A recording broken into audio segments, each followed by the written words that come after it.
You are now tuned in to Dope Dynamics on the Hold Up TV network every Wednesday night at 10 p.m.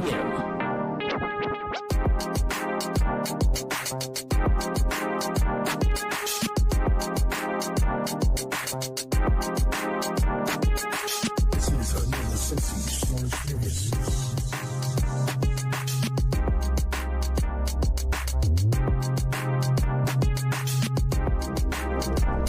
Yo, it's your boy DJ Cincy Star, only on the Hold Up TV network.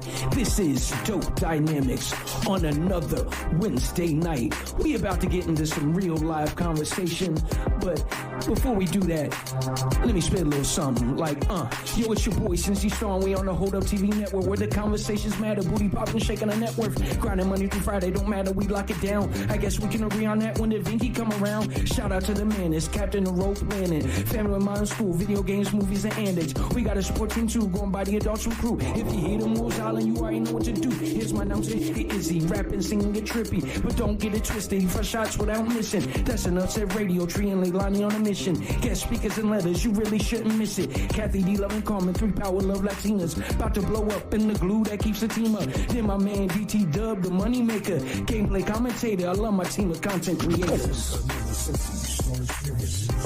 Yeah, y'all know what it is.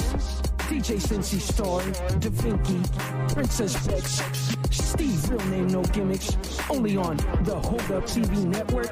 You know we do this dope dynamic things every Wednesday night. If you don't like what we got to say, politely see yourself out the motherfucking door.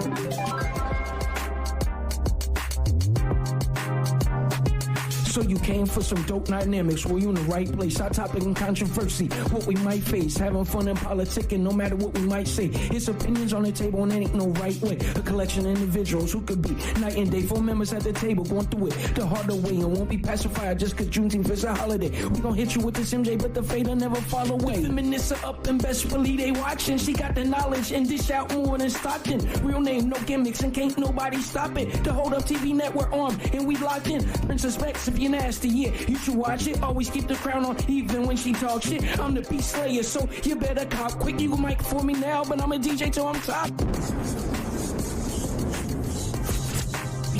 You heard what it is. We are now just moments away from Dope Dynamics, exclusively on the Hold Up TV network. You are now listening to DJ Cincy Star on the Hold Up TV network.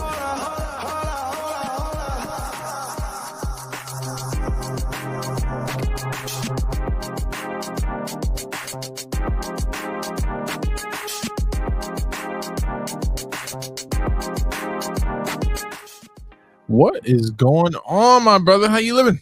What's going on, man? I am doing good, living great. Happy Black Mamba Day. If you know, you know. Happy Black Mamba Day. Shout out to Kobe Bryant and the whole Bryant family, man. Gone too soon, but not forgotten, man. You know, not forgotten at all, man. I still remember where I was. I was at work when I got the tragic news about what had transpired. Kobe and his daughter and a list of other people passing away in obviously that tragic plane helicopter crash, man. Where were you at when it dropped?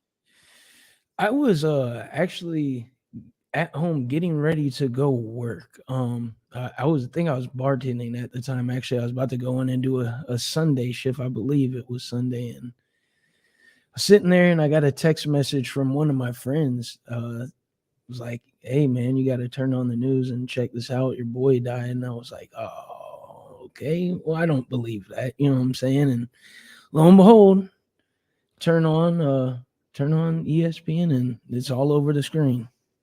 Yeah, man. It was rough, man. It was rough. And you know what?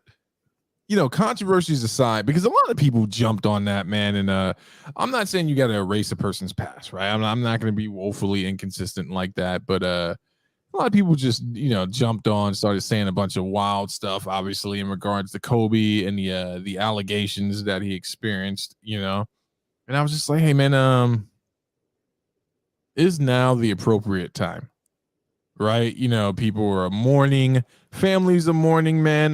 This woman lost her husband, the love of her life, and her child in one sitting, and then other families tragically lost people they loved. And you know, that's the one thing about this content creation game, man. You know, I know you got to jump on it while it's hot, got to make the content, got to say the wild thing, but shut your mouth sometimes. You know what I'm saying? Just shut your mouth, man, and let people be human beings. But shout out to Kobe Bryant, the whole Bryant clan, the remaining ones, and shout out to those families who also lost their loved ones.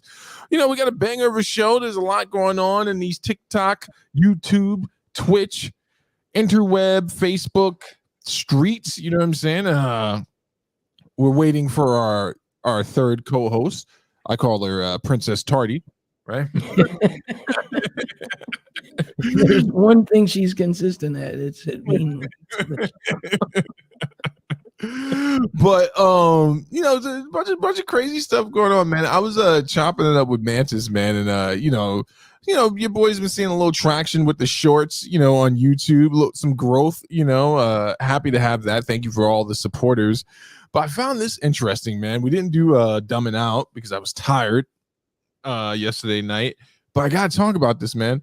You know, I feel like we do intellectual stimulating stuff here on Dope Dynamics and you know, on the Hold Up TV network, but of all the things we've recorded and posted and trudging along trying to break through the algorithm, the fact that I posted a throwaway reel of Irv Gotti being Irv Gotti having 11,000 views is absolutely amazing to me. I don't get it. What do you think it is, man? Why did 11,000 people resonate with that? Hey, you know, they were like we here for the bullshit. That's what we here for. We ain't trying to hit no deep shit. Who just Bex is logging on now, and so I guess we can get through. Sensei, you got some merch you're promoting, man, that you're putting together. What's going on there? yeah, I was, you know, just testing out some designs for merchandise. You know, I've been branding myself on Friday nights as, you know, the Ratchet DJ, the Sophista Ratchet DJ. So I've been putting together a little brand behind that, and I'm just gonna, you know, print it out, see where it goes. I've thrown the name around to a few people just to see what their idea was, and I think it's funny, but you know, I think it's also kind of something people can relate to. I like that. I like the logo, man. I like that a lot, man. Yeah, for sure. I appreciate it. So we got a launch date, or what's the plan there, man? No, I don't have a launch date. I'm still kind of working out with which supplier I'm gonna go through to get it. You know, we're in the world of drop shipping now, so that part isn't a big thing. But you know, I just want to make sure if I do anything that the quality's, you know, there. Nah, I dig it, man. Sophista Ratchet, brought to you by DJ Sensei Star, man. Fufu Fridays. West African dish, if you're not up to speed. Yo, so you and Bex have some very you know, thought-provoking topics. I want to throw something out there. I'm really trying to wait for Bex to get on before I throw it out there. But have you ever, DJ Sensei Star, been in a situation where you hear maybe two less than intelligent people having a conversation about a very complex topic, and maybe you're sitting at Starbucks, maybe you're sitting at McDonald's, because that's usually where these type of conversations take place, two morons congregating. Have you ever been privy to something like that and just listening and going, man, y'all are not the ones to be talking about this. You are people to be talking about this. Absolutely. Never forget, I spent 6 years. Well, yeah, it was about 6 years in a bar, and 4 of those years bartending. So I was privy to hear plenty of those type of conversations on a daily basis. Heated debates between drunks is always amazing. We've had our own drunken conversations. Talking about Sanskrit and literacy and all that type of stuff. So two very thought-provoking people. One is Flacco from the No Jumper crew, and then obviously when I share the screen is a woman by the name of Kazumi. I guess you would consider her an OnlyFans adult content creator. she's doing her thing on OnlyFans, and she's a return character over there on No Jumper and that whole space there. But they were doing an interview with each other, and I'm still trying to figure out what lane Flacco from No Jumper fits into, because it seems that he wants to be a social commentator, and I'm not going to hate on anyone for that. But this was not the best take, because they're having a conversation and they're talking about obviously a hot button topic, which is abortion, right? They're talking about a woman's rights, etc., etc. But I'm telling you right now, you have to prepare yourself for how deep this gets, right? So let me just go ahead and share my screen, and we'll get into this. I want the whole world to enjoy this. Here we go. Baby, because you're saying that's a person. Sure. And I also was holding a baby in the other hand. And I said, which one are you going to let me drop? Which one are you going to let me drop? I feel like that's where the discussion starts, though, because it's not like a situation of... Which one are you going to let me drop? What? Are you going to let me drop this little clump of cells, or are you going to let me drop this baby? Again, me personally, right? My personal decision is, I would say do not drop a baby. So which one's the baby? Both. So I have to drop one. Which one is the baby? I would say this, like this baby here can probably feel pain, right? So probably don't drop, that baby, right? So I can't. So can I drop this baby? So no, right? So again, don't drop either. But if you're telling me that baby, I have to drop a baby. Why do you have to drop a baby? In this universe, I'm saying, which baby am I dropping? Don't drop the baby that can feel pain. What the hell are you talking about? Like, what if that baby.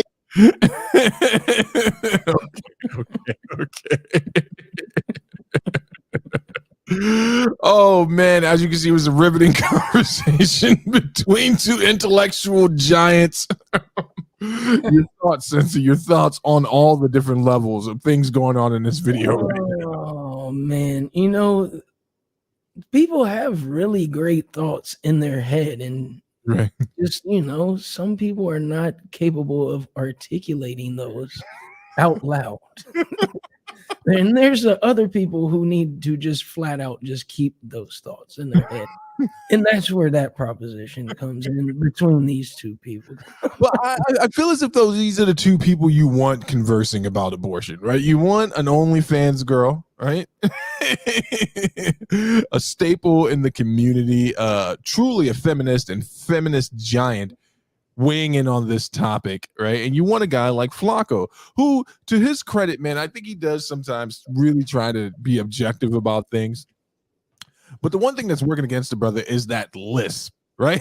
So there's that, and he stutters a little bit. And I'm not making fun of him for that, but it's like you're listening to these two formulate thoughts. So Kazumi, who is the woman you just saw on the screen, she was presenting a hypothetical, as he says, there's she was presenting a hypothetical situation where the premise is, she's honing in on the fact that pro-lifers consider, fetuses life, right? We consider a fetus a child in the womb, and it is a life. And she's honing in, and she's trying to present this thought problem, which is like, well, which one is more of a baby, right?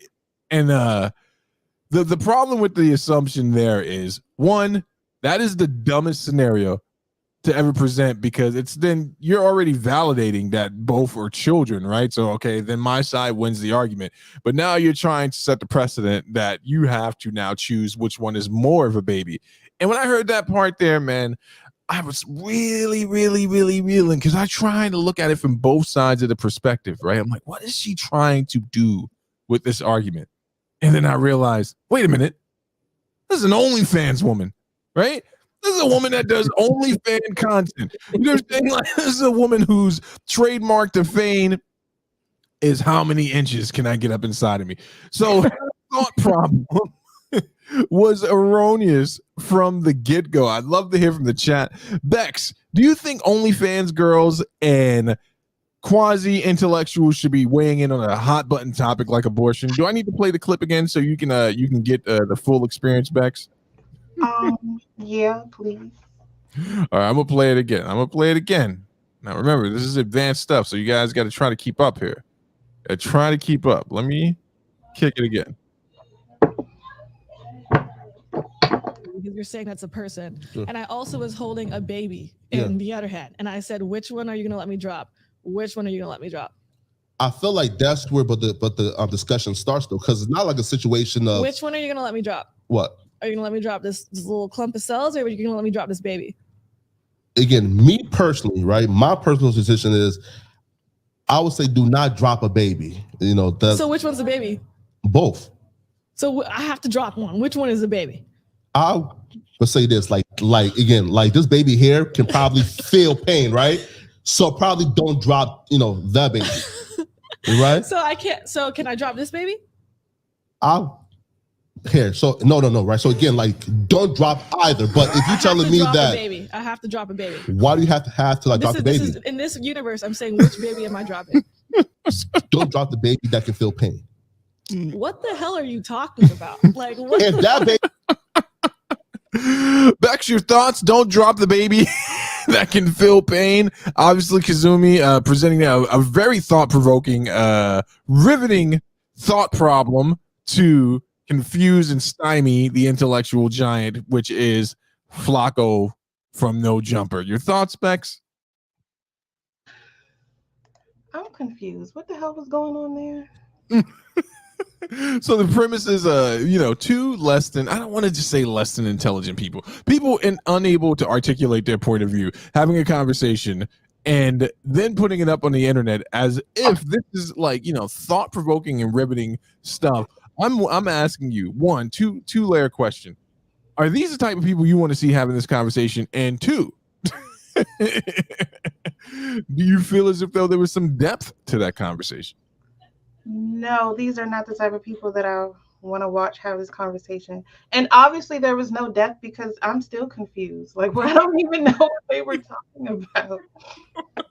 They were talking about life, Bex, and conception and what we consider life. It obviously went over your head, Bex. It obviously has not resonated with you yet that these two modern day philosophers on YouTube have finally brought both sides to the table to have an intellectual conversation. And I think that Kazumi being an OnlyFans model, I'll use that word. What's her name? Kazumi.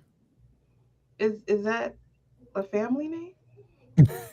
I don't know, but I will say this, right?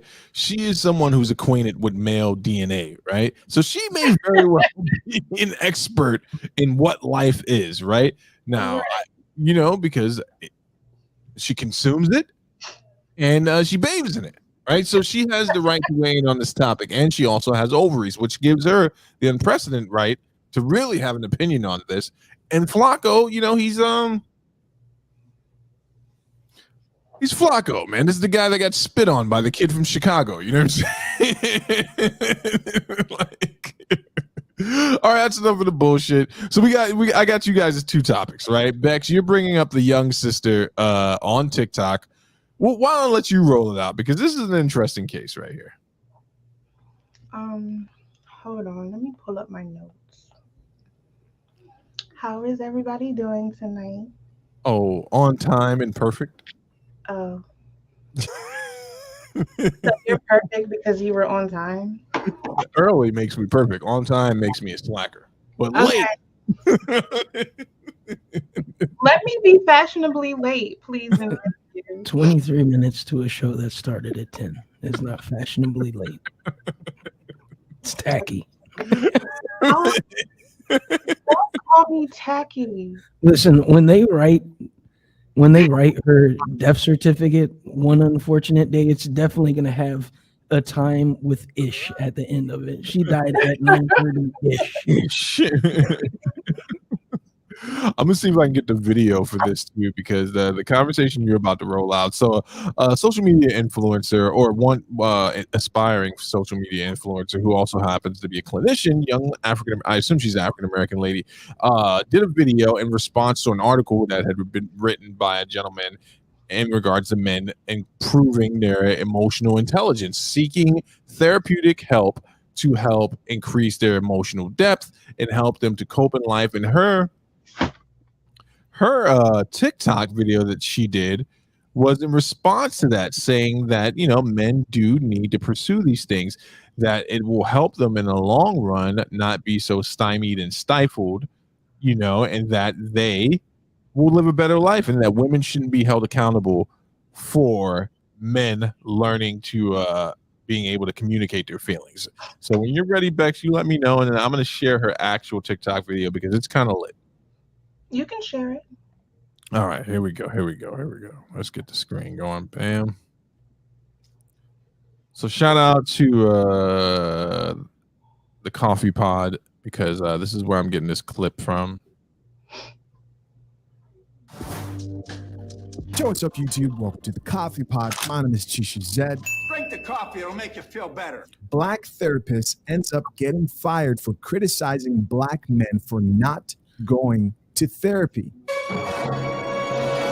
But how did this all happen? End up with this woman getting fired from her job. So this all started with one guy by the name of Greg Meadows. Now, you probably don't know who that is, and honestly, most people don't. But you probably are familiar with an article of his that was going viral just about a week ago titled "The Rise of Lonely Single Men," with the description that read, "Men need to address their deficits to meet healthier relationship expectations."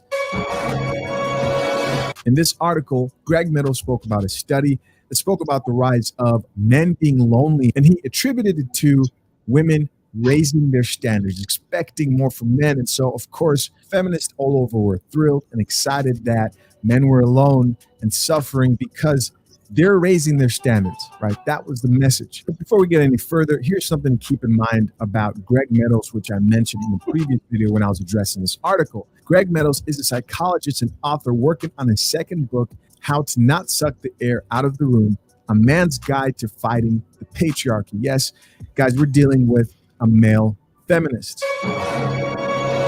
And as this article and study of the rise of lonely men began to spread, a TikToker by the name of Unusually Bree was inspired and decided to double down on it by criticizing black men for not going to therapy. And this is how everything played out. Check it out. I want to get something off my chest about the black man that thoroughly frustrates me. Can I do it? I'm going to do it anyway. You know, my favorite flavor of ice cream is a hardworking black man, but I can't seem to find that flavor in the store no more. And I'm trying to figure out why. In my experience, specifically when it comes to dating, black men just off top want us to submit, but provide nothing to submit to. Nowadays, y'all don't even have the education or credentials to be talking to. Expand your emotional vocabulary. It's so your life can be easier. Don't you want to be able to communicate with your I think yes, right? Long gone are the days where you can just shut down. Not tolerating that. Like it used to be where men provided financially or with schmeat and can make their own self come and we can pay for our own shit. So I'm gonna need y'all to catch up on the emotional part. If is telling you I need you to communicate more, open your mouth. A common misconception about me as a clinician is that 90% of my clientele have been men, black men specifically. And what we specifically work on is expanding their emotional vocabulary because a lot of y'all don't even have the words to express how you're feeling. So when you expand your vocabulary and knowledge of what you are experiencing, because y'all are human beings who experience feelings and emotions and don't have to choke that shit down no more. Y'all ain't had to choke that shit down since 2016. Anyway, if y'all are not in therapy, expanding your emotional vocabulary, your life just off top is going to be more difficult. When bitches are telling y'all to go to therapy, it's not for us, it's for y'all sad mother. You're not tolerating emotional abuse, emotional neglect. Step it up. Go talk to somebody. Go expand your emotional vocabulary so your life can be better. Several days later. Society is already very difficult for Black people in general. And for people to call into question saying that I hate Black men is asinine to me. Well, hello. It's your friendly neighborhood therapist who thought she could save these hoes, but got her job terminated as a result. Story time? I think yes. Shit you not, I posted a video on Monday telling men that their dusty behavior is only harming them and that they would benefit from emotional intelligence. And I shit you not, by Friday, didn't have employment. All of this started with a Psychology Today article stating that men are lonelier than ever because they have no emotional skills. And I agreed and doubled down and told y'all that y'all lives would radically improve if you expanded the shit that came out your mouth. But instead of healing, y'all will do anything but that. I am pleading that y'all seek help because women are hurting. We want you to be better. Instead of being accountable, like, hey, this see me, and stirred a little bit, y'all got so hurt that you contacted Massa. That's exactly what happened. So first the post goes viral on Twitter because y'all need help. And y'all wanted to argue with blue till they blue in the face. Some of you is not going to be saved. And that's the conclusion that I've come to. So because this shit's gone viral, I'm thinking, okay, cool. We starting a discussion on mental health and people are, you might not like my delivery, but mother is starting to talk, you know, the tables, I don't give a. But then it turns into this entire crusade of attacking a Black woman who serves the Black community. There were comments like, I'm going to find her credentials and report her because I told y'all to be better. Yeah, y'all are weird. Y'all scream that y'all want to protect women, protect Black women specifically, but have done nothing to protect this Black woman who has been serving the communities. I have been violated in several areas, and I'm going to outline each one. This article was written by a Black woman, putting my full government and my place of employment. So being doxxed by a Black woman can't fake, hurts, and she never once reached out to me or contacted me so I could spend my side of the story. This is the article that spooked my job and got me fired. I need y'all to heal. I don't need it. Society needs it. All right, so now that you guys have seen the chain of... Okay. So, Bex, you got some notes. Let me know what's going on. What are you thinking? What is everyone's thoughts in the chat on what happened with this situation?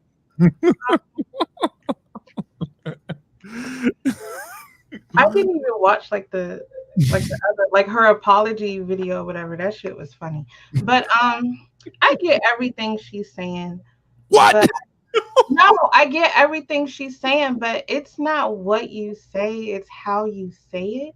Right, and I feel like the message came across very forceful and aggressive, like from the tone she was using and also the language she was using as well. Like, first of all, as women, we cannot force men to do anything. Like, that's not our place. And it's not our place to teach a man how to be a better man. Like, that action right there within itself seems very masculine to me. Mm-hmm. And this whole situation seems very attention seeking, and it's given spirit of confusion as well, because why in the hell would you think that these red pill motherfuckers was going to listen to you in the first place? Like, and she knows she fucked up. She knows she fucked up. She said so herself in the video. She was like, she tried saving these hoes, and these hoes don't even want to be saved. Like, they didn't even ask you to do this. But I feel like that's the lesson that women need to learn when you put on that cape. Like, take that fucking cape off. Why are you trying to save people? Why are you trying to save grown-ass men who didn't ask to be saved in the first place? And then you got some people online saying, well, if the message was coming from a man, it would have been accepted differently. And I mean, honestly, that may be the truth, but this is given, you play stupid games, you win stupid prizes. Like, ladies, Black ladies in particular, whether you like it or not, there are levels and there are rules to this shit. Whether you like it or not, as a Black woman, we can't move like everybody else can move. We have to maneuver this shit differently. whether you like it or not. You got to know how to play the game at the end of the day. Just like that Instagram shawty that we was talking about the other day, who Oh did yeah. not know how to play the game. That's why she lost that fucking sponsorship or whatever, because she wasn't playing the game correctly. Do black men need therapy? Hell yeah. Do black women need therapy? Hell yeah. But this ain't it. Like, this wasn't the way to go about it. Since your thoughts. Yeah, yes. Yeah, I'm really disappointed at the conformity that I'm really realizing lately Bex actually takes Oh, in wow. society. I really am. That disappoints me to my absolute core.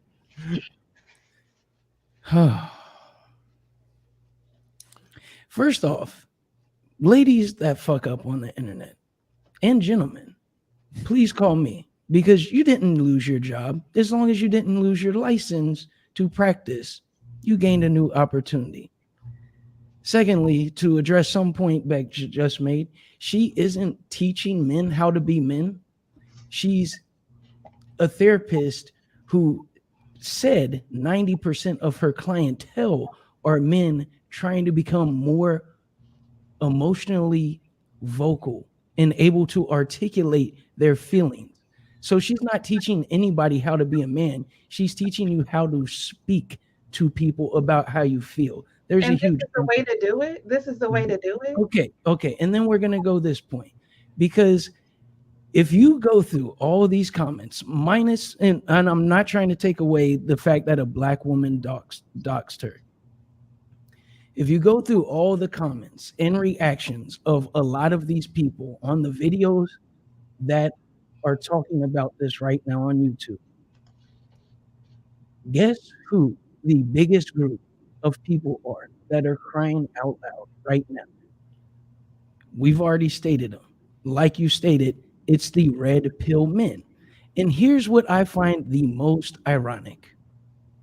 Red pill men, had that been Kevin Samuels, who would talk to him the exact same way, would have praised him for talking to people like that.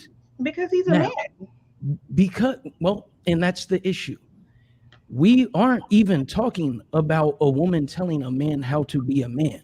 We're talking about a woman talking to you with some level of knowledge, because she is licensed.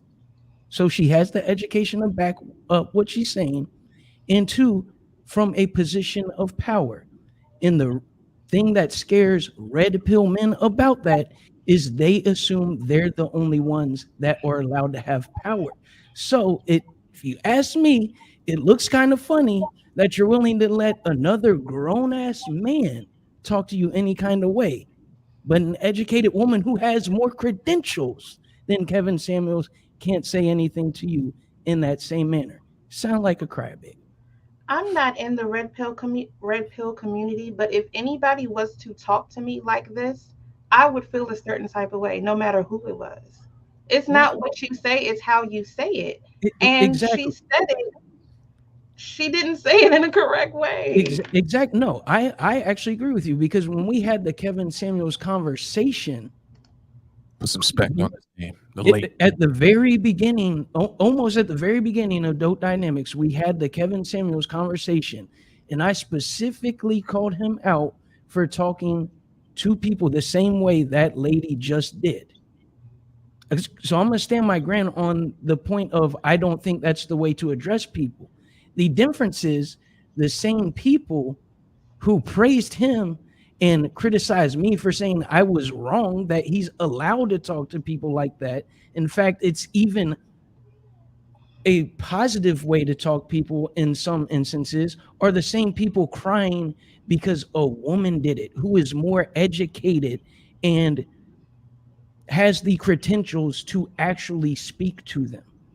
I feel like at the end of the day, you also need to know your audience as well. Like, of course they wasn't going to accept this. And I feel like I don't know, maybe she was naive about that, but I don't know. Like, of course they wasn't going to accept this. You got to know your audience. Let me tap in here for a second, because you both said some good things, but I'm just gonna do this, right? So, Cincy, you said that she is a credentialed and licensed clinician, right? And we would both agree on that. That's a fact. So she will be able to practice so long as this doesn't haunt her in an interview. That's very true. But I want to throw something else out there without even introducing the topic of red pill.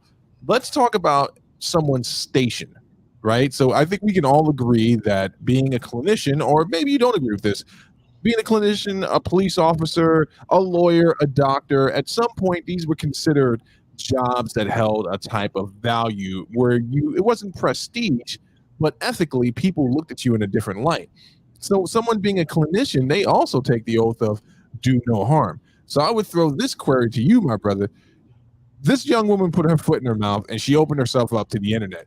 But the second thing is, I think another reason that her message was largely scrutinized, besides the obvious stuff that you pointed out, was the fact that you are a clinician, right? You are a licensed, credentialed person. And not a content creator. Are you? People expect you to communicate things in a certain way, right? And to come at the topic in a certain way. And I was sitting back and I'm listening to her and I was like, I wonder if she thinks this is going to land better because she feels like, and this is something that's going to piss a lot of people off.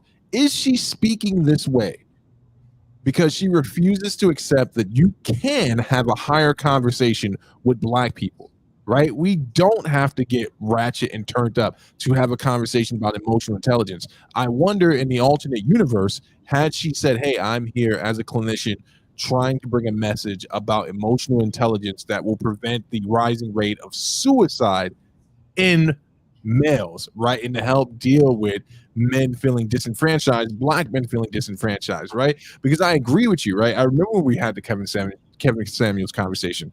My point about that was not that Kevin Samuels should be allowed to talk to anyone any which way, but was the fact that he had talked to both groups the same way, and he was consistent in that. And then anyone that participated in his show, they went there for that energy, right? They went there like the 98%, I believe it's 98%, or maybe 86, I can't remember correctly, of his demographic being women. They showed up to the show for that hard-hitting Kevin Samuels approach.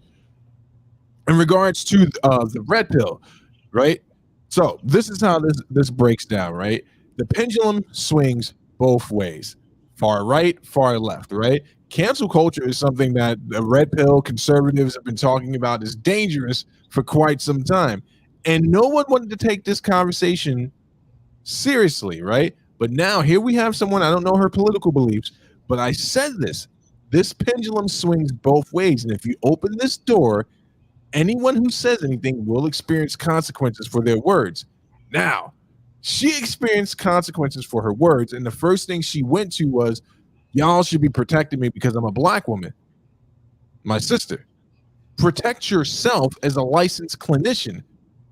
You're not DJ Academics, right? You are a intellectual person that people are looking to guide them. And she set herself up on that. And I think this has very little to do with her being a Black woman. Don't get me wrong. I'm not going to say like she didn't have a bunch of people come over, a bunch of dudes like, get her. But cancel culture, consumed one of their own, it consumed one of their own. And this is the atmosphere we've created. Now, let me spin this shit a different way, right? Now that I got all the intellectual shit out the way. Why that woman ain't got a bra on? This is my question. Right? Because bras are annoying. Like I'm making a bigger point. I'm not talking about her actual endowments.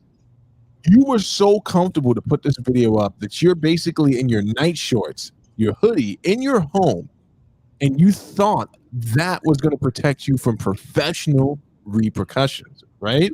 And her job fired her because of the smoke she was bringing on to them, right? Now, had she just been some anonymous person that didn't have something to lose, she wouldn't be in this situation. That's why I'm so measured in the things I say on this show, right? You know what I'm saying? Because I know that the internet keeps a record. And the things I say on this show, I'm going to stand on, right? I'm willing to debate anyone on the topics. But you're going to hear me drop. Because you know how to play the game. Like, you know how to play the game. Well, yeah, I'll play the game. Don't get me wrong. There are times where, like, if we got to go at it, there are times when DaVinci was on the show and I was like, I'm not going to let that statement slide because of personal convictions. Other time, I'm just listening, trying to understand where people are coming from. But I remember that there are weight to my words, and the person who's going to be most impacted by the things I say are me. You know what I'm saying? Like, and it's that. But cancel culture claimed one of their own, and now progressives and feminists, they also need to be worried about the climate in which they created. So I would say this to them, and I say it gleefully only because now we both are starting at position zero. It's not cancel culture, it's consequence culture. And that should be the end of it, right? You know what I'm saying? Like, you experience consequences for your actions. Your thoughts? Duh. I mean, yeah, that's pretty relevant. She's talk to the right people. She's gonna flip this into a W, just like the chick from Family. Oh yeah. What, the chick from where? From Family. From where? Florida A&M. Yeah. Oh yeah. That oppressed, beautiful black queen. Okay. Okay. So no, I agree. It's definitely consequence culture, and you know, when we're talking about red pill and we're talking about feminists, we're talking about like fanatical ends, like you said, of two spectrums. You know, super red pill or super man rights, super women rights, however you want to do to describe it.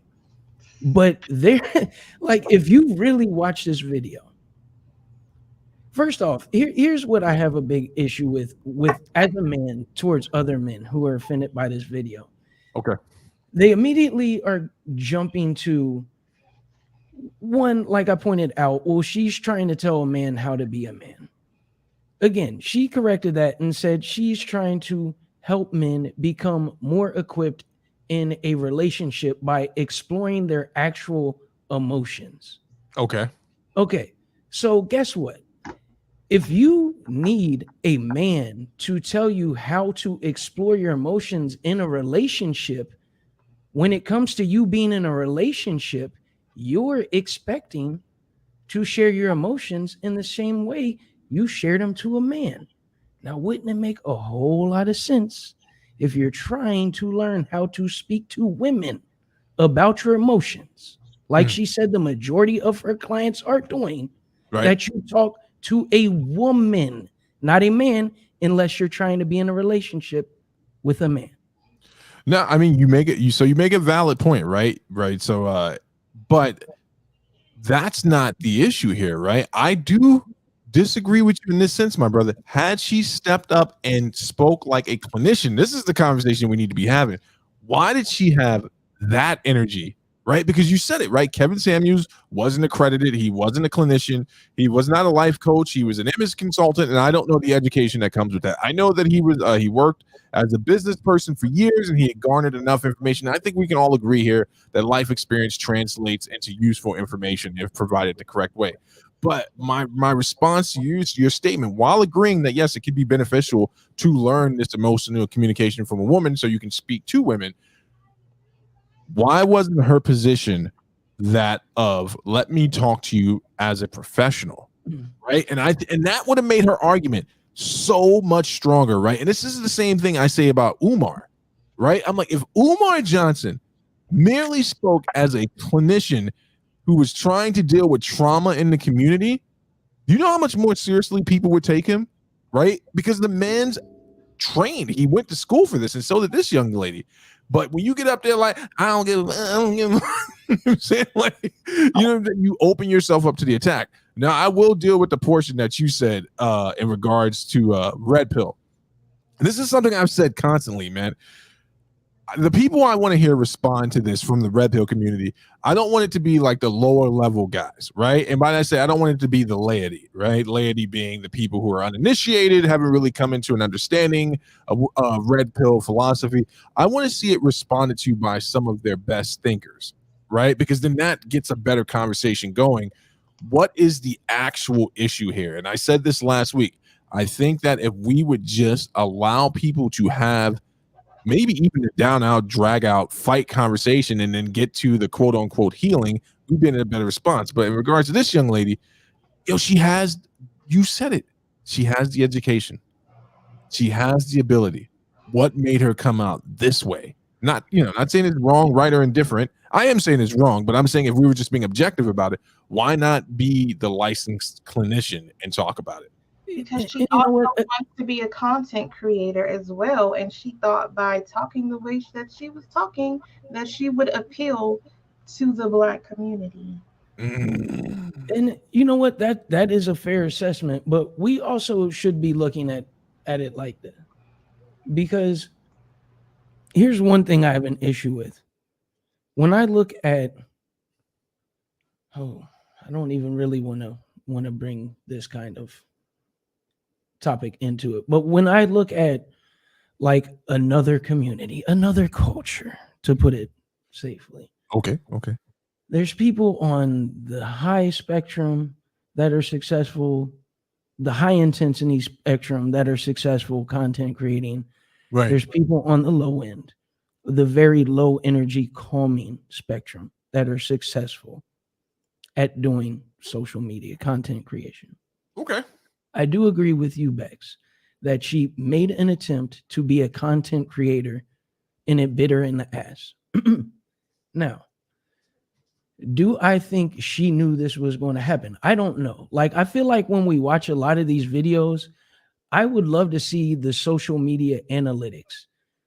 How many followers or likes did she get before when this video first dropped?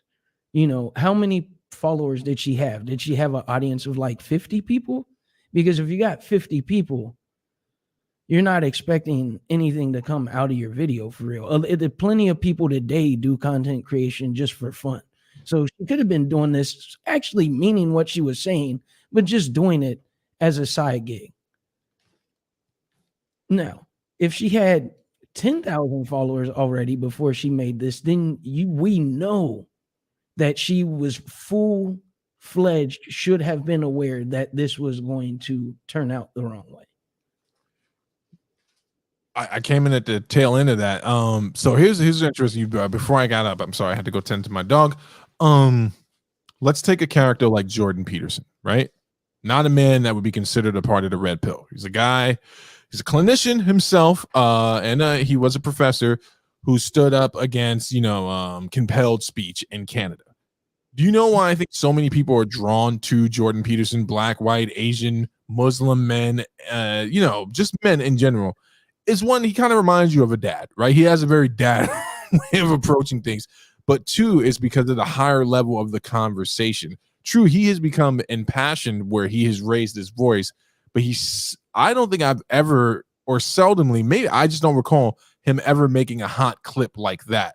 He never attacks a person or a people group unless it's Marxist, or he really attacks Marxist ideals. But because of the level in which he's communicating, it's hard to become overly emotional or for a logical person, because you're like, well, do I just have to deal with the data he's presenting? Right now, the part about her being a content creator, mark my words, this is not the end of this young lady, because you know what's going to happen, right? Just as many haters, or detractors as she's gotten, now she's going to have a platform where people are going to want to hear the next thing she has to say. It's only going to take one more video of her saying something, and the next thing you know, she's got a camera, she's got a mic, you know what I'm saying? And then she'll be another woman with a mic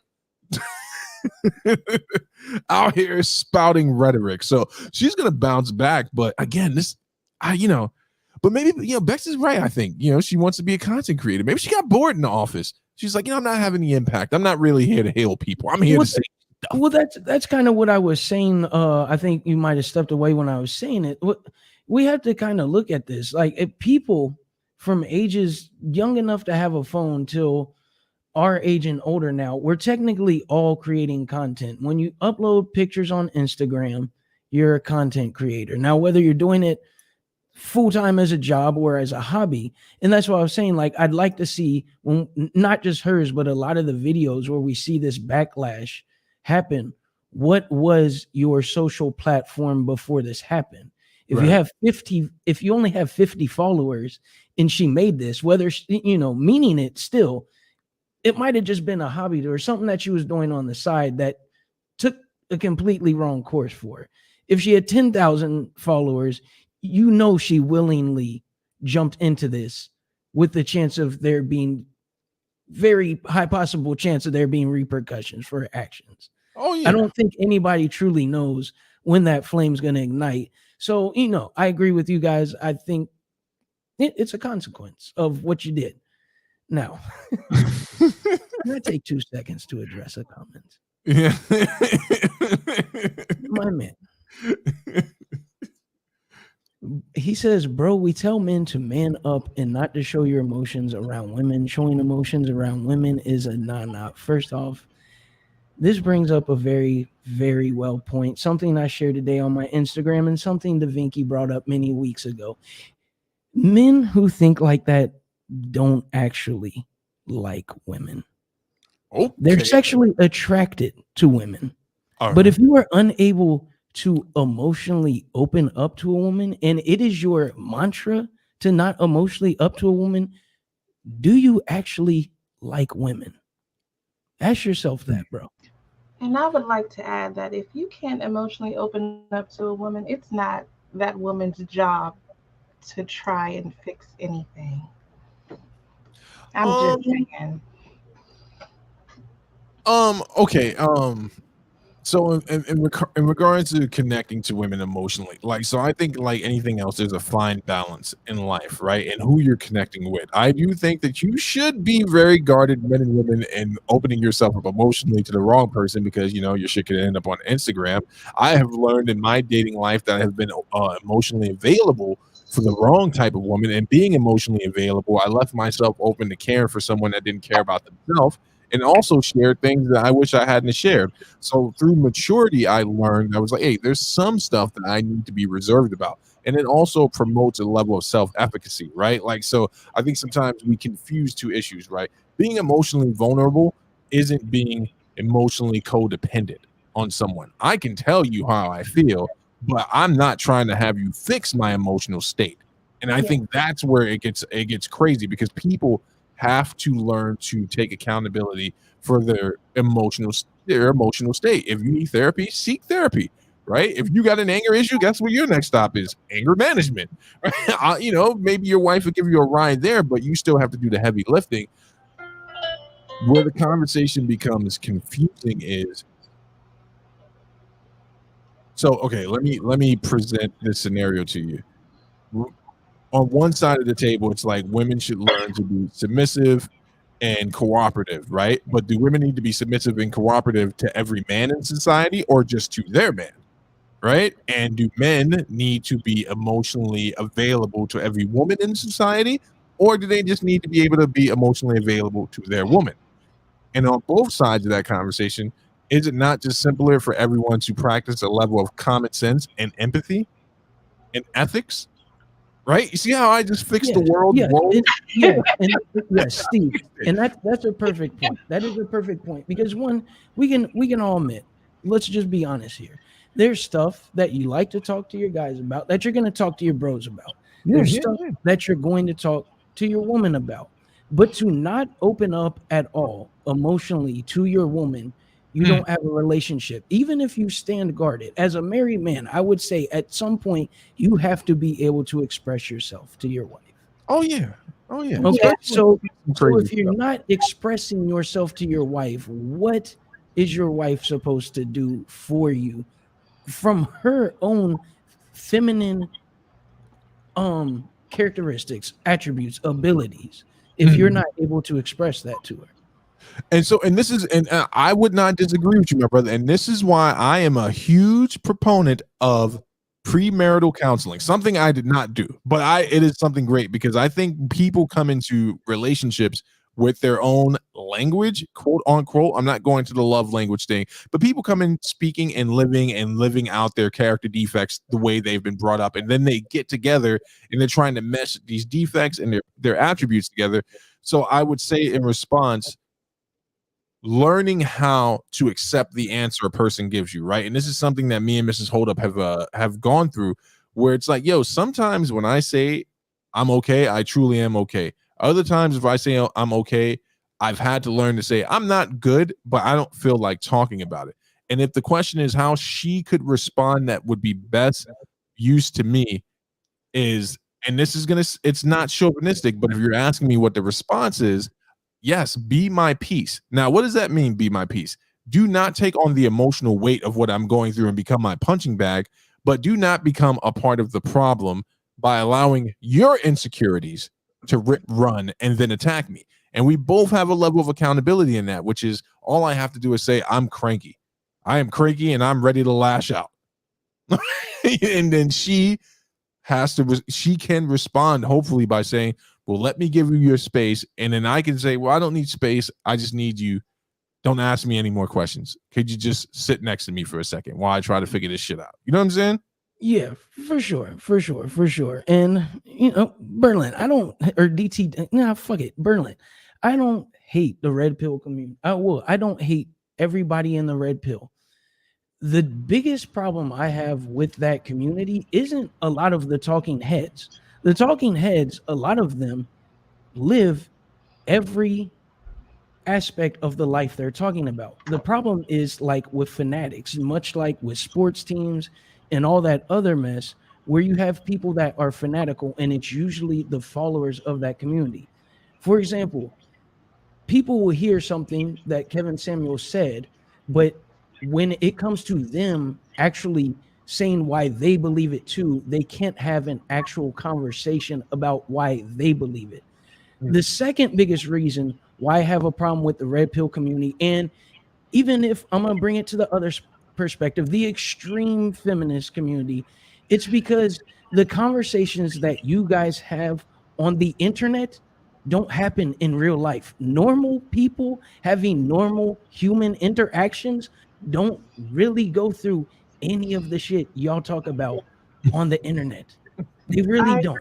So you're literally living your life vicariously through another man or woman, if you're extreme feminist, through the internet, instead of actually going and learning how to be around a woman or a man. And you're doing yourself a disservice. I agree. Go ahead, Bex. Go ahead.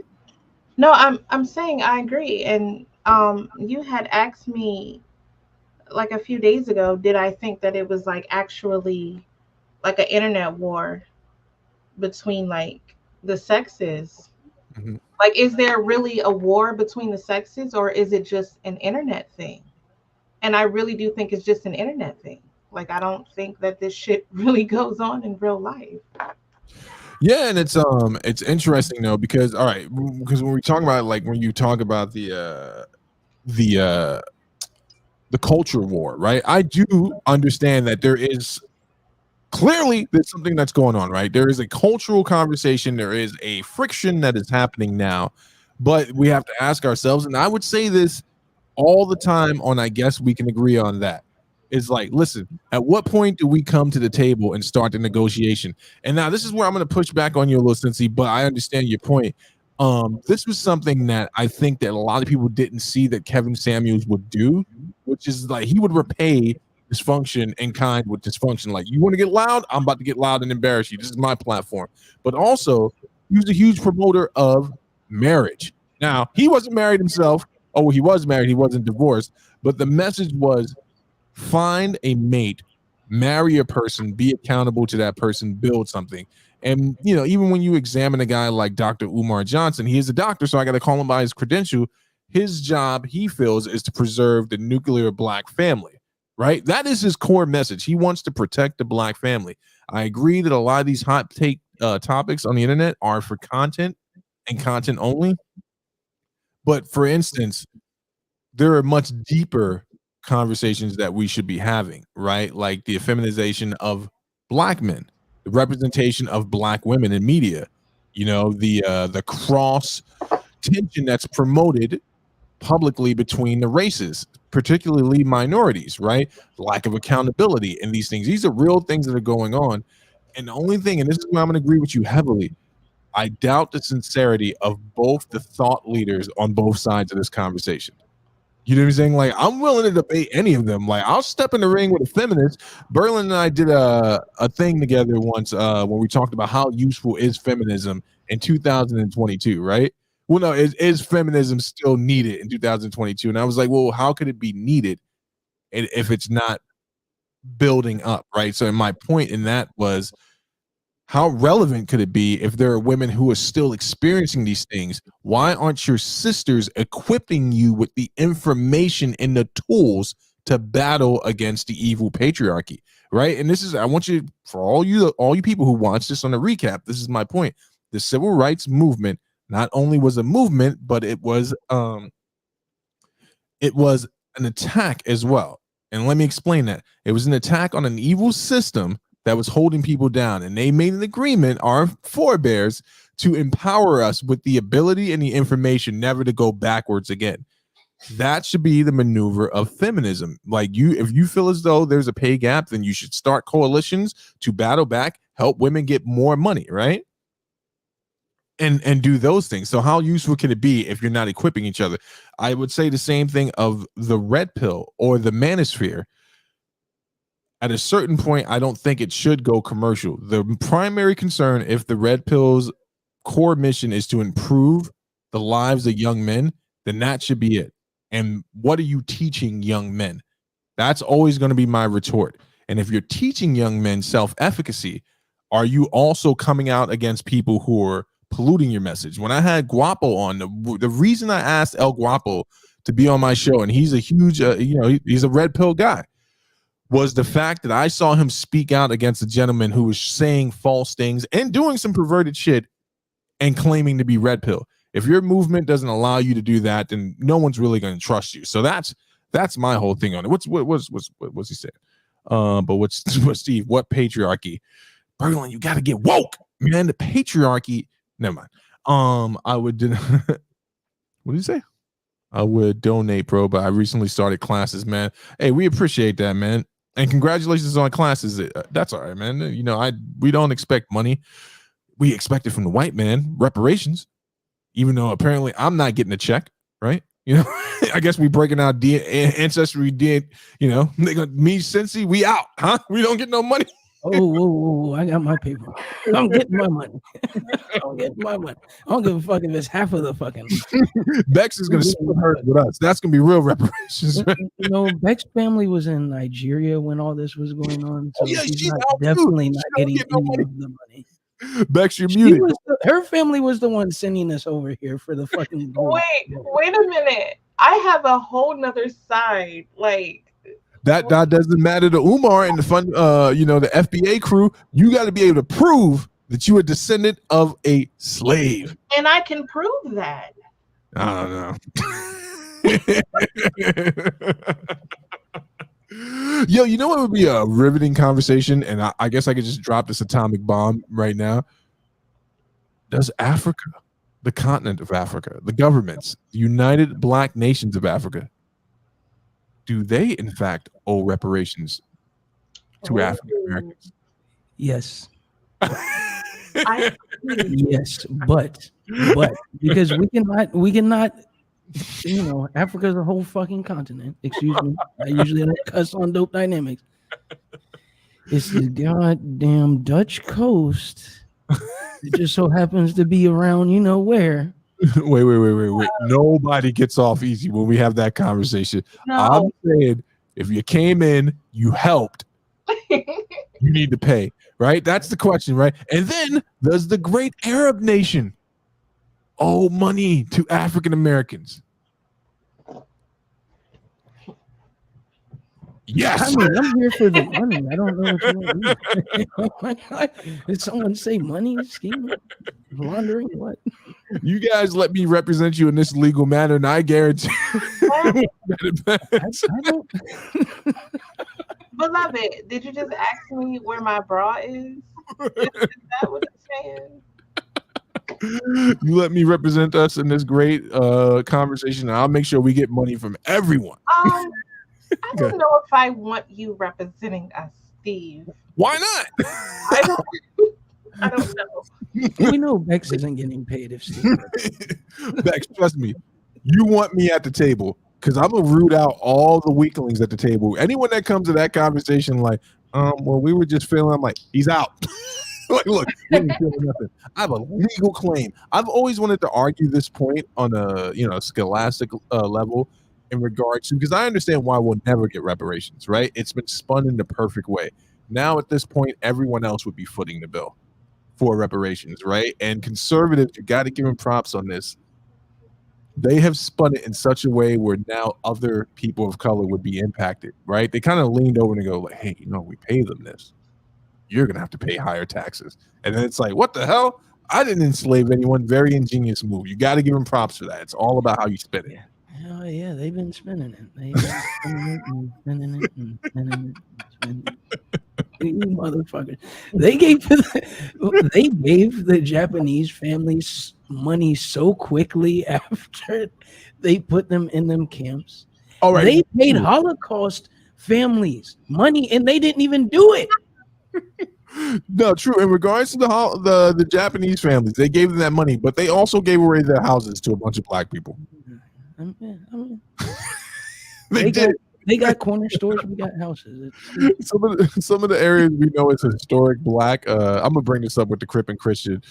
Some of the areas that we know as historic areas for black people in California used to be occupied by Japanese families that one day woke up and they were like, "Hey, we're at war, and you're going somewhere else today." We're gonna get into Cynthia's topic now. Let me just go ahead. Go ahead. Becky. I just want to know why Beloved is calling me Lex. Like, do you not remember my name? I know you know. No, he always did. He did this in the Discord too. He would call us like he changed a letter in your first name. Nah, you know my name. Say it. Say my name, Beloved. Say it. So, oh yes, this is my. I saw this in the news and I was like, y'all gonna find me in the fields, man. Oh my god. Y'all like, where is Steve? Roll it out. All right. On today's news, presented by DJ Cincy Star, we have Colombia, largest cocaine supplier to the U.S., decriminalizing not just marijuana, but cocaine. It's the largest producer of cocaine in the world, the source of more than 90% of drugs seized in the United States. It's home to the largest DEA administration office overseas, and for decades, it's been a key partner in Washington's never-ending war on crimes. Now, Colombia is calling for an end to that war. It wants to instead lead a global experiment, decriminalizing cocaine. I've said this and I will remain consistent, man. I don't want to live in any neighborhood where cocaine is legal, right? I don't know if y'all didn't grow up in Harlem, man. Y'all watched New Jack City. I lived where they filmed it, man. I'm telling you, you don't want that stuff legal. But roll it out, Cincy. What's your thoughts here, man? All right. So basically what they're doing is their plans aren't to just decriminalize cocaine. They're also decriminalizing marijuana. From what I've done through the few articles I've read, it looks like they're going to allow marijuana to, although it's regulated by the government, they're going to allow independent growers to farm marijuana on their own, basically create their own market for that. Okay. However, with the cocaine, they're actually going to experiment in doing full-blown government control of the cultivation and distribution of it. Wow. So that's pretty fracking major of an announcement. That this is going to get really interesting, right? Are you giving 2 thumbs up for illegal cocaine? Hey, Steve might be in the fields. I'm going to be in the streets high as a motherfucking kite in Colombia in about a year and a half. I will be streaming live from the streets of Bogota. So Bogota, not Bogota. I'm American, damn it. I go down there and do their coke.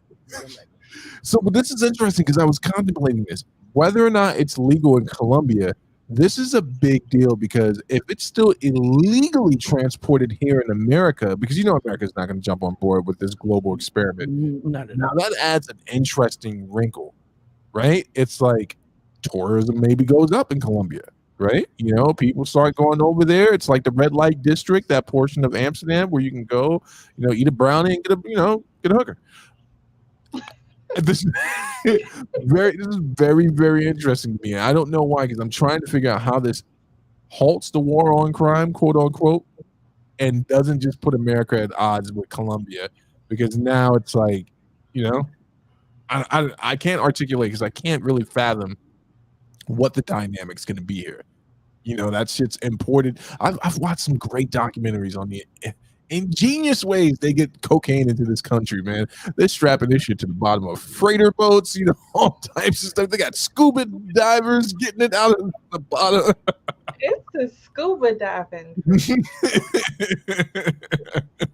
Berlin says you're gonna get the video taken. What you mean? What I do? Listen, we need as much competitive spirit as we can get. Let her wear what she's doing. Oh, because of what I'm wearing? Wait a minute. Wait.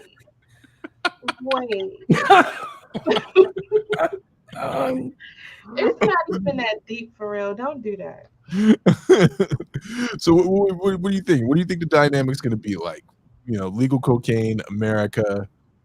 What do you think is going to happen there? I'm excited. I can't wait to see how all of this unfolds. Like, y'all a couple of drug addicts, man. I have never had coke. Okay. You know, if coke was legal, you know, back in America, we might actually start getting good R&B music again. Ooh, Puffy did just declare that R&B is dead. He did say that, and so did Mary J. Blige, I believe. But go ahead, Bex. I'm sorry. Can we unpack that, please? Like, how are those two things related? If they were singing about love and they had a Jerry curl, they were on the nose booger.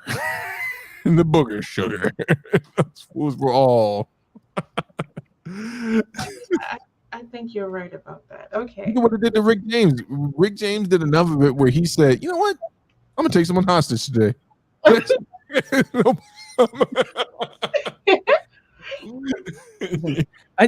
In regards to the article, I do want to clarify that they're stating, even though they're leaving the America's, you know, the one that coined the war on drugs, right? Basically, they're saying they don't want any parts of it anymore because it hasn't been successful in their country. Right. They've come to terms where they're fighting crime, arresting as many people as they can. The violence still continues to rise. The arrests still continue to rise. Basically, what they're the lead government official on this is saying that if they regulate it, they remove the risk and reward from the dealers. Right. So, in a sense, what they're saying is we're willing to put that money towards programs that would go to, like, you know, drug abuse awareness. Mm-hmm. If it eliminates the need to put so much funding behind the police force on actually, you know, defending their city from it. This goes part and parcel with what we were talking about last week about in regards to a country taking advantage of its natural resources, right? And this is a natural resource, and you're right. This war has impacted them horribly. I remember watching an Anthony Bourdain episode where he went over there, and I saw the segregated areas and, you know, the military, police state, and, you know, chasing people around, all that type of stuff. But I believe, and I'm not an expert in this, things would change drastically only in this sense. If it's decriminalized and it's regulated by the government, then that it completely eliminates all the guys running around in the mountain, you know, processing stuff. But then it presents the issue that I was talking about. I'm trying to wrap my head around this. The illegal channels work so well because they're illegal, right? And then obviously you have the government being greased in certain areas, allegedly, to allow these things to happen. But if you legalize it and now it's government mandated, where are the channels, right? Where's it going to go? The next part of that conversation has to be that they're thinking about allowing people to come over there and enjoy their resources. And I'm not even trying to be funny because that's the part that the underbelly plays. It's the channels and getting things into places that you don't want them. I'm not saying they won't be able to do that, but, and I don't know if Mantis is still present, if they continue to use those same channels and it's legal now, this could very well be considered an act of aggression, right? Yes. And it would put them directly in odds with America. Your thoughts, or am I just way off here? No, one, I think the absolute first goal they should have is to exploit this, like you mentioned, for tourism. Because That's gonna blow. No puns intended. No pun intended. That's gonna blow up for sure. But I 100% agree with you. They cannot, as a country, even make the smallest attempt to channel that into America. Wherever they're else sending it in the in the world, they probably are still going to be able to get away with it, even if they're doing it legally from their perspective and illegal from wherever else they're sending it to. But if you do that against America's war on drugs, that's a bigger issue. You're going to be dealing with a much, much bigger issue. That's a good point. You know what, Berlin? That is a very good question. I'll tell you this much. Bex is late one day a week. I don't know if I could put up with it 5 days. I'm just messing with you. I'm a patriarchal demon. I don't know. Maybe that's something we do. You know, I feel like we've been having a lot of fun these last few weeks, man. And you know, this dumbing out and you know, doing the show with Bex on Saturday. This really is my therapy. Doing fanboy modeling school, all that stuff. I had to take a little break from that stuff. I don't know if you remember, but I was doing it for a whole summer, 5 days a week, and that shit damn near killed me. But back to your point. This is going to get interesting really quickly, right? And the people who really understand economics and world policies are probably the people I think who should be watching this really closely, because if the conversation starts to change around the export and the import of it, you know, it wasn't too long ago where a lot of people thought America would never legalize weed in any real capacity, and now it's legal. And then, you know, a lot of people never thought that we would have an entire summer of riots, but that happened too. And then some more people never thought we would have something called the neutral zone or the control zone or the dark zone, whatever that shit was in Seattle, where the government completely let people take over where the police station was and let them chill for an entire summer. So, I mean, sky's the limit. But here's my thing, right? I can make an argument for medicinal use of marijuana, and I can even understand recreational use of marijuana, right? And I think we learned from prohibition that, you know, making something illegal gives people some shit to get a hustle on with. Yeah. But I don't know if America, well, hell, never mind. I don't know if America is ready to go full throttle on this, but man, it's going to get interesting.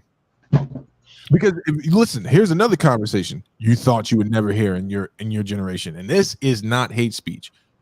We now have transgender people being allowed to go in and teach in schools, right? Where else will this country go socially in regard to these topics?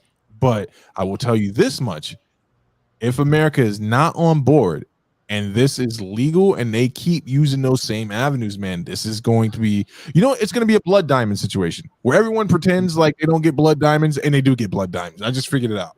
I figured it out. You know what? I'm going to do a super hot take on this one too. And it might offend some countries or people in different areas and not in others. Because we know in history, America has played a hand in actually placing these drugs in communities. Mm-hmm. I wouldn't be mad if they opened up some channels with Colombia to press down harder on channels that are coming out of Central America, because I don't want to say like I'm in tune. Well, I know enough information to know that the shit that's killing people is not coming from Colombia. The shit that's killing people has been trampled and stamped upon from the countries that are in between Colombia and here. So if that means less people are dying from fentanyl because you open the door to where you know it's clean versus you're spending so much time there that the doors open right next to you are allowing messed up drugs to come in. That's the only way I could see some sort of like co-balance between the two countries on this topic. You know, and you make a good point, and I know that you're trying to be political in your language, so allow me to say it for you. There are places like, you know, Mexico, Ecuador, and it's not about Mexicans or Ecuadorians or even any part of Central America where gangs and the mafia have really thrived in being in that, and then they really stepped into like the methamphetamine game. But again, I wanted to like double down on this. If it's legalized, right? And America is now officially not going to allow it be transported in because of its legal state, you know, that's going to choke up a lot of chain supplies. This could actually turn out to be a really good thing because, again, if all the legal channels in which that it is smuggled into the country are now cut off by Colombia and the government, and America saying, hey, you transport it in, there's going to be an issue. Shit's going to get weird on the streets, right? People who rely on these packs, you know, coming in and all that stuff. And if they cut the supply that way, if this is the thing that works, I'm going to find it really interesting, right? It'd be really, really interesting. Could you imagine people not getting their packs in? Because now it's like, whoa. Or does America concede and say, hey, you know, this could become another taxable resource? DT brought up before, you know, Islam, you know, there's a certain thing. No, let me not. Let me not go there. But it has to do about thriving off the vices of your enemies. Is I'll let you do your own research. So, it'd be. This is gonna get interesting. Now the question is, when you buying your tickets? Y'all probably gonna take a couple of weeks off, huh? Yeah. You're gonna need at least 1 week to enjoy it, and then you're gonna need another week to fucking go through, what do they call it? The sobriety tank. What do they call it? Yeah, basically a sobriety tank before you come back, because a week worth of cocaine is enough to ruin your fucking life if you don't know what hey, are you up to speed on the young man named Sneeko? I'm familiar with him lightly. I wouldn't say I'm up to speed. So I've been watching a lot of his content, and I've been listening, you know, some of his debates with you know, other pundits. One of which I've started to enjoy. There's a character by the name of Destiny, very intelligent gentleman. Destiny, he's on the progressive side of the table, but he's able to be fair and balanced in his you know, his approach to things. He can call bullshit when he sees it. But I'm gonna send you some stuff, man, where it's like, yeah, he is entertaining, but sometimes I just want something a little bit more substance. But I know that's not what I actually was watching with kids, some of his stuff, his earlier stuff, and man, when he was 14, he had some great commentary on America. How does this tie into legal cocaine? Well, this is all I'm saying right now, man. If they wanted to win the war on drugs, they would have won it. You know that we could have pressed down in the military capacity to shut everything down. If they wanted to win it, there is always someone getting greased at the end of the day. Someone's palm is getting a little extra, right? If they wanted to stop the Mexican cartels, I remember there were some rumors or some murmurings on the internet that they were going to declare them a terroristic group, right? You know, and I was like, if they wanted to do it, they would do it, right? But they're not going to do it. So it'd be interesting if this is how it turns out, man. And again, who's to stop Colombia for using their natural resources? Right, you know, I don't know how much debt they are into America. I'm guessing quite a bit, right? I believe they also are victims of the Latin American debt. So that it's gonna be interesting. Any final thoughts before we get the hell out of here? We're at the 122 mark. We've been doing good. We've been keeping it under 2 hours. You know, I don't have to work tomorrow. I sacrificed yesterday to go help out, and now I'm off for the next 2 days. It feels amazing. Harold Bailey says, I actually don't think it's possible to win a war on drugs. Same way you can't win a war on terrorism. How would we know? Right? I guess we're both just hypothesizing because we've never seen the full weight against it. I mean, so you would be correct that there's no way to change the heart of a terrorist in the capacity of war. It just breeds more. I've always said that it would take something like full-on genocide to correct some of these issues. Like when you're talking about a moral issue, unless you're willing to take it to the next level, which is like, hey, we came to a conclusion. We're going to have to wipe out like every drug cartel in the world. Someone else always pops up. Go ahead, Cincy. Yeah, no, I was gonna say like it sometimes it really does feel like that because even unrelated to drugs, but also kind of related to drugs, like it sometimes it feels like all these stories you hear coming out of the south side of Chicago, it's like Yeah. they might as well just plow the whole fucking part of the city down and try and rebuild it somewhere else or do something. You know what I'm saying? It's like at this point it's became such a big thing.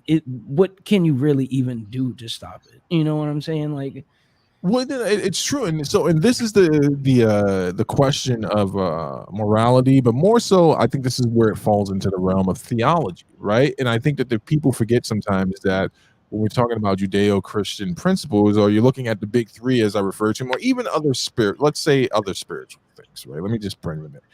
That is a question of how do you defeat evil? And the only way we've ever really had an opportunity to defeat evil is to look to a higher purpose, right? And we can't really categorize evil without looking to a higher purpose. That means if there is something is evil, we believe that there is a lowest common denominator, and which is wretched and disgusting. Then we believe that there is something then which we can judge that by. And I think that the only way to ever really win a war on drugs is the same way that they were attempting to do with the civil rights. You can't change hearts with laws. You need something to change the heart itself. And that in itself was a little gospel pitch from your boy Steve. Real name, no gimmicks. And I'm going to get out of here before Cincy starts talking about, the white man and all this stuff. Hashtag CIA funded wars. CIA funded wars. Y'all have a good night. This is Cincy Star's show, Dope Dynamics, in which I am happy to be a part of. Cincy, say good night to the people. Hey, it has been real. I appreciate everybody that's came out tonight.